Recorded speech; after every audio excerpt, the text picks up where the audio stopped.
Oh, mate. Well, that was disappointing. All the hype, all the anticipation. That was honestly disappointing. And you know what, guys? I've been disappointed twice today. If anyone goes on my Insta, obviously I live in Oxford, and I tried out food that always gets talked about. This food van, won't say the name. I tried it. It was unbelievably mid. It was bad. But you know what was sad? They weren't the first thing that disappointed me today. They were the second. After Arsenal, we saying, people, thank you so much for the likes, the comments. It's time to talk Arsenal. It's time to talk Liverpool versus Arsenal. It's a late one, but I figured I'd give it enough time to let my thoughts marinate. But it's not going to be a long one because I just want to talk about it really quickly. So actually looking at the match itself, so it was obviously a game of two halves, right? I reckon we shaded the first half. There wasn't really, and Liverpool were better. They didn't shade. They were better than us in the second half. They penned us into their half a lot, created decent openings. They looked like the team that really wanted to win it. And then what, we made our substitutions, bringing on Erdegaard and bringing on Ozil, sorry, Eze. Where did I get Ozil from? I mean, he plays like Ozil. Yeah, I'm not gonna lie to you. I did my best to be optimistic. I did my best to keep quiet, but I just finished church, and I was making my best attempt to lock into the match.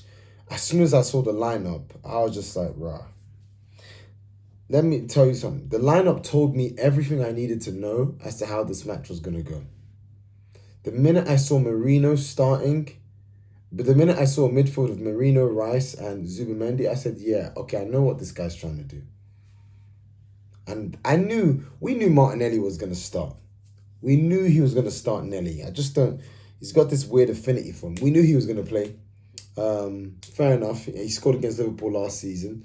He scored against Liverpool, two seasons ago. He tends to do pretty well against Liverpool, so I wouldn't even begrudge him that start, even though he was terrible. Noni looked good. He looked good. I can't lie. He looked good. Just a bit more, I don't know, a bit more finesse in certain areas, in key areas, and then you never know. But the Marino start told me all I needed to know. I mean, I watched so many different people's previews and stuff, and obviously on my preview about Liverpool versus Arsenal, I said, look, like, if Erdegaard isn't fully fit enough to start, there's only one option you should start for such a game away. There's only one option. It should be Eberiche Eze. But when I saw that Mikel Merino got the nod, and obviously we saw Eze when he came on, you saw how much of an impact he made. Playing in his probably not preferred position. Everyone kept telling you how bad he's going to be on the left. Eze is going to be bad on the left. He looked good to me. More time, he's obviously not going to operate and stay there. He's going to do what he can and get into promising spaces, which he did. Bro, like, yeah, the Mikel Marino start told me, it's not even that he's a super bad player. It's just that the intent. It's like, Arteta, what was your intent, bro? And I even listened to his post-match comments as well. He was saying, yeah, it's disappointing, it's really gutting. He didn't feel like the team got what they deserved. It was a game of fine margins, which it was. It was tight, which it was. It was a game where it would either take an error or like just a moment of magic outside of a system, which it did take. So he was right on all of that front. He was right on all of that. But he didn't even address the fact that he did not come here trying to win. Because he spoke about, oh yeah, he felt like there was control. And that's the thing. Playing for this whole playing for control mindset. Playing for control. Like, bro, like, yes, I know. The thing is, I spoke about in the preview, and I'm going to touch on it. Our saving grace is that we're only 3 games in. We're only 3 games in. There's so much of the season left, right?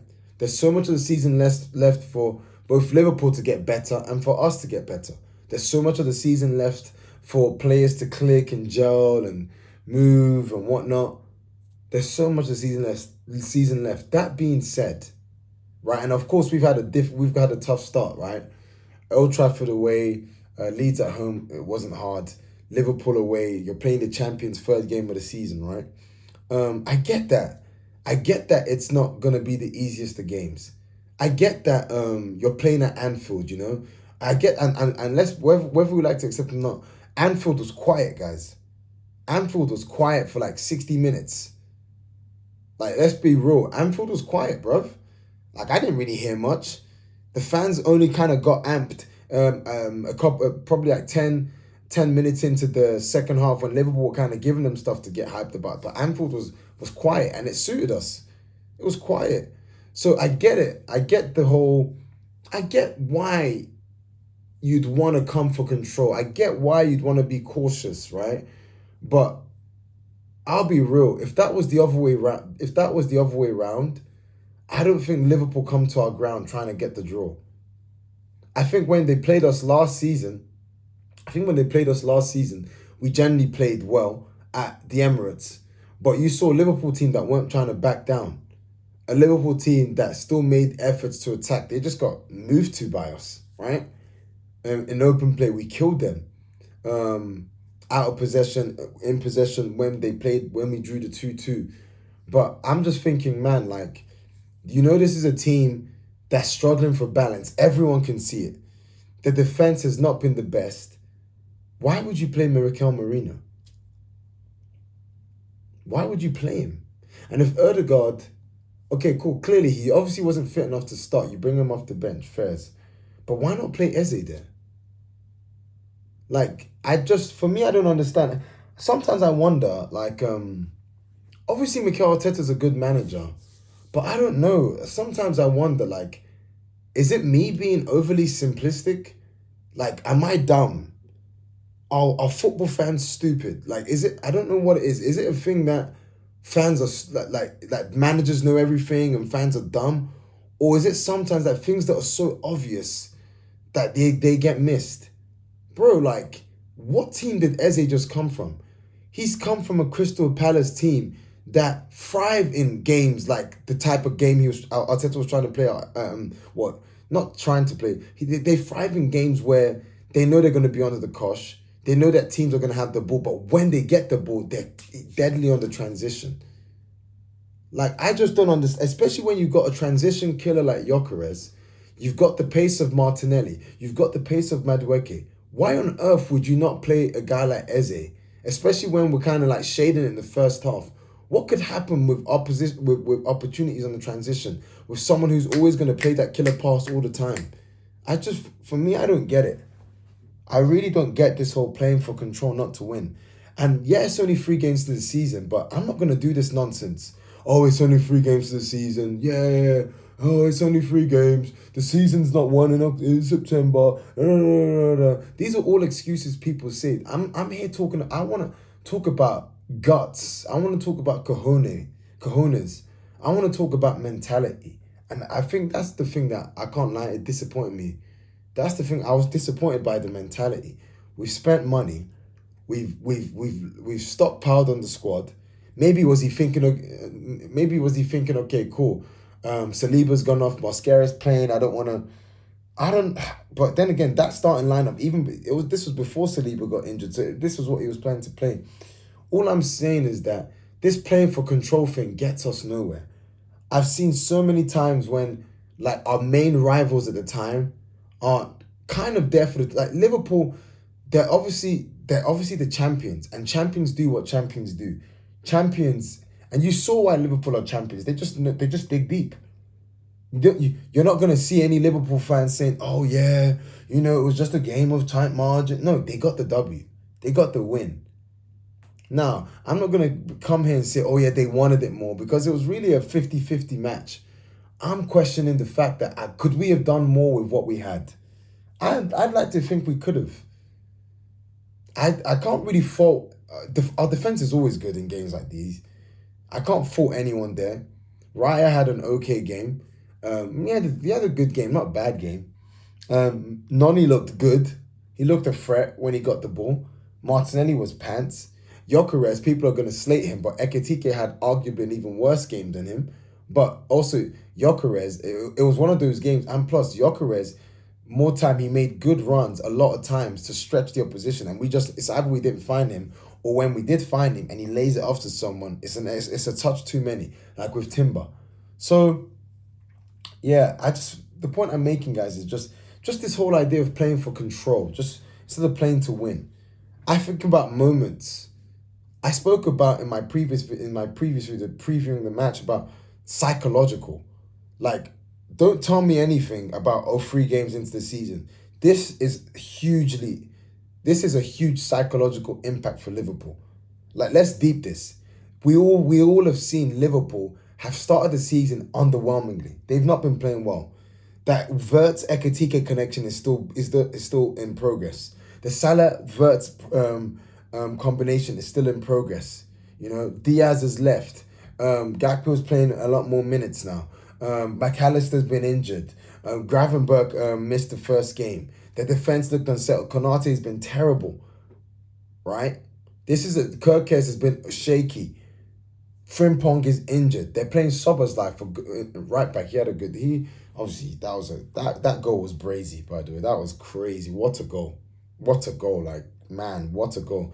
And come off it, David Raya as well. My man's talking about the ball. Are you serious, bro? Even if that, come on, are you really? I don't. Yeah, it's just weird, man. Right? It's just such a strange comment. If you don't know what Raya said, go check it out. But the point? Sorry, I digressed. On psychological, you can't tell me you can't tell me that there's no big psychological impact for Liverpool.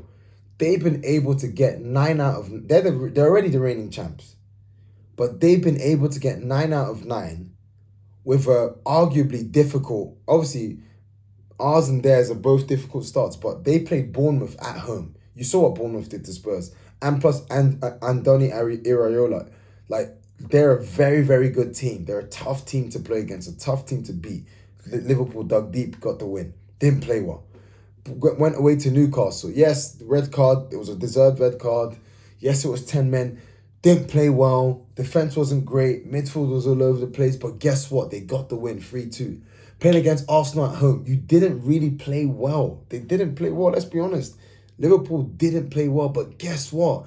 They did what champions do. They got the win. Now, you tell me if they psychologically ain't going to be thinking, raw. We all know we've been terrible. We've been very, very average, very, very subpar our first 3 games of the season. But yet we've had a harder start to the season than we had last season. But we have a 100% points record after 3 games. And our team is probably still going to add an Isak or a Gehi, whatever, Gehi. And our players haven't even clicked yet. So what's going to happen when they click? You can't tell me that's not a big psychological impact. And plus as well, I don't like this whole pretender stuff. Because we are the pretenders, but this is an opportunity to say, okay, look, you see us the pretenders, we mean business. And I just feel Arteta didn't really do that. And this is not the first time I've seen us do this. People want to say, oh yeah, Anfield. No. What about last season, PSG at home? PSG at home, gutless, trying to play control. Bro, you're at home. Go for the win. Go for the jugular. Was it any surprise that then when we went away from home, after already being 1-0 down and having to actually go for it, the teams started to be more direct and cause more problems? It was the same thing you saw today against Liverpool. Why is it that only when we went down 1-0, then you see, okay, yep. Then you see bringing on subs, trying to do not when we go down 1-0. Only when you see that Liverpool are getting on top of us and sticking it on us, then that's when you bring on Eze and Erdegaard. And then a couple minutes after, Szoboszlai scores. We did this against City away. I remember the season when we were 8 points clear at the top 22-23 season. And we were playing Man City in the FA Cup. Bear in mind, this was like a month and a bit before, maybe 1 month and a bit, 2 months and a bit before we go to Etihad for the league match, right? People were saying that's the title decider. We were 8 clear. And I remember this verbatim. I did an AFTV watch along, and I was fuming with the team selection. I was absolutely fuming because I was talking about. I remember speaking about how important it is. It's not just about the W. It's about the psychological impact, not just on your rivals, but for the players, to give them that self belief. Like, rah, like we've come here and we beat these guys at their ground. What like, what can't we do in terms of achieving stuff this season? And I remember saying at the time, people were trying to say, yeah, we're 8 points clear, just rest players. It doesn't matter, it's only a FA Cup. I'm like, what are you talking about? Why are we resting players? We need to play a strong team. Come here. This is a City, that's at the time, City were wobbling. They were on their knees. We play a rotated team, right? We go to their ground and they're there. City are playing scared and we're not really going for the jugular. We're not really doing anything. And then they get a goal. They win 1-0, right? But then from that point on, it's just like the whole psychological shift of the season changed for us. We did it again. I remember Rodri made a comment when we went to Etihad, the 23-24 season, where City won the league by 2 points. And he said, look, Arsenal came here, they didn't want to win. And he said, okay, cool, you guys say you want to be winners. Why aren't you coming to our ground trying to win?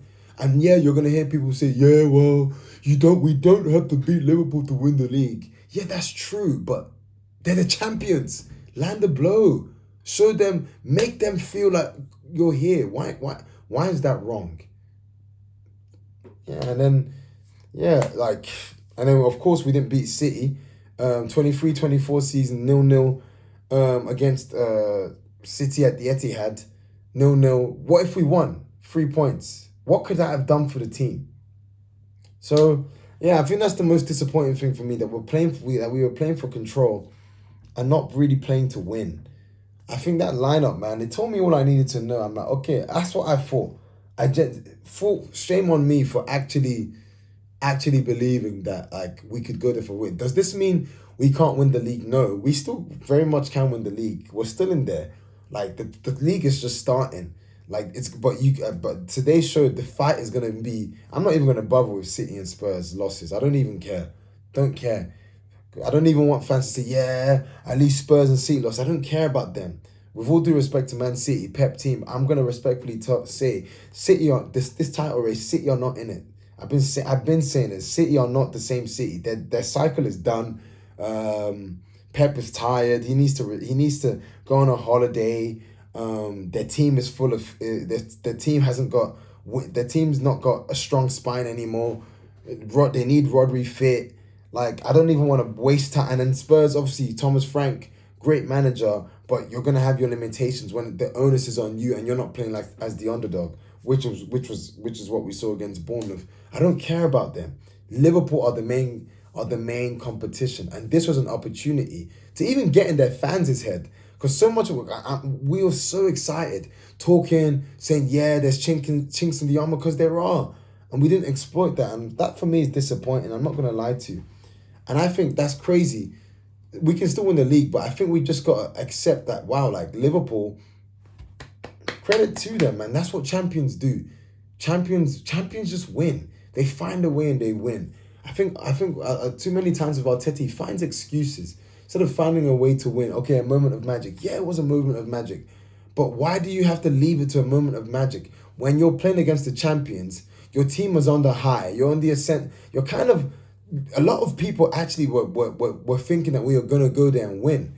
And I think if we had the right intent, we could have. But our managers didn't really have the right intent. So I don't know. That's what really disappointed me the most about this match. Let's see what happens after the international break. I still expect the team to do well, pick up points, but this was a huge opportunity missed for us. And then even the injuries with Saliba, I hope it's not a big one, right? But I don't know. I saw a lot of post-match discourse on, is it a thing with the way we train? Is it over intense? I don't really think it's that, to be honest. What I think it is that the team is just paying the price of poor squad building and overuse of the players the past 3 years. I mean, like Saka, we were saying this from like 2 seasons ago. Like, we're shocked he's not gone injuries. We're shocked. So I'm not surprised to see this. I'm not surprised to see this to Saliba. My man has pretty much been starting I mean, he got injured the tail end of the season where we completely threw away the league 22-23 season. But my man has been a complete ever present, been playing minutes upon minutes upon minutes. So why are we surprised? Why are we surprised that he's pulling up, getting injured? I think look, like our eggs are coming to what is it? Our eggs are coming to hatch, right? Like, well, the body always keeps score, and it's kept the score of all the stuff we've done in the past. So I'm not gonna play this whole victim. And if you're an Arsenal fan, please stop. I'm not gonna do this whole victim. Oh, yeah, but we had no Odegaard. Oh yeah, but Saka went off injured. Saka was injured. Oh yeah, but Saliba went off injured. No excuses. The team if Arteta played the right team, it was good enough to cause problems. That's why you saw when Eze and Odegaard came on. Yeah, so I'm gonna leave it that. I don't even have time to talk about Martinelli. I think he's done. I think we all know he's done. I'm not gonna waste my time talking about him. I know Gyökeres is gonna bang goals. He's gonna do great. I thought Mosquera for what was his first yeah, for what was, that was for him to come on in the sixth minute, Saliba was down 4 minutes in, for him to come on, wow, good on him, man. He had a good game. Mosquera, solid. He tough, man. He played well. It's just a shame. Our defense always plays well. I'm just looking to see. And the thing is it people like to say, oh yeah, the attack is not the players, but I think it's the intent as well. So yeah, so that's all I'm gonna say on this. Let's just regroup after the international break, and then let's see what happens. Let's see what happens with the team the next couple of games, innit? Anyways, guys, thank you so much for listening. All